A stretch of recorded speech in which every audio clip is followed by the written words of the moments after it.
গুরুত্বপূর্ণ কথা আপনাদের সাথে আজকে শেয়ার করব।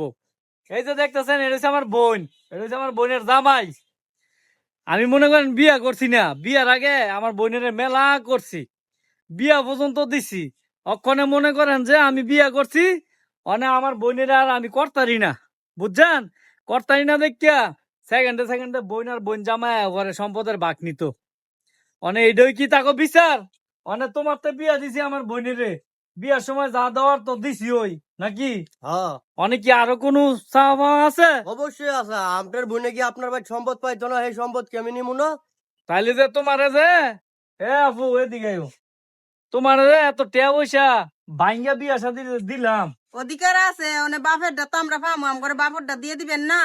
নতুন বিয়া দিছি 4-5 লাখ টাকা খরচ কইরা, তারপরে তোমার জামাইরও দিয়া দিছি 2-3 লাখ টাকা, এটা তারপরে আবার আপনার কর্তব্য, আপনি দিয়ে দিছেন। এখন আমার বাপেরটা কি ছাইরা দিমু? বাপেরটা পানা, বাপেরটা দিতেন না? তুমি শুনছে? তোমার বাইরে ভালো করে বুঝাও, তোমার ভাই বুঝে না।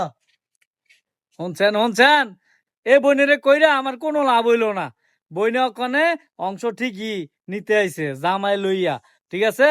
তো সারা জীবন করলাম, ওখানে মনে করেন আমি বিয়া করছি, বিয়া করার কারণে আমি আমার বউ লইয়ে চলতে পারতাছি না, আবার বোন ঘরে কেমনে করমু? করতারি না দেখা, খোঁজ খবর লই না দেখা জামাই লই আমার ভাই হাজির। ভাই সম্পদ দে, সম্পদ বেচা তোর দুলা ভাই অটো কিনবো, চালাইবো, তোর দুলা ভাই চলতারে না। ঠিক আছে বইনে, তোমার খালি আমি ভাগ করে দিতাছি, তুমি বেচা তোমার জামাইয়ের অটো কিনা দাও। যদি তোমার জামাইয়ের কোনো সমস্যা হয় পরে কিন্তু আর আঙ্গবাজ সম্পদ হইতে না, আঙ্গবাজ জাগা হইতে না, পরে কই গিয়া দাঁড়াইবা এটা বুঝা তুমি তোমার জামাইরে দিও। গেলাম গা আমি। না, আমরা ভাইদের কোনো সময় আমরা আইতাম না।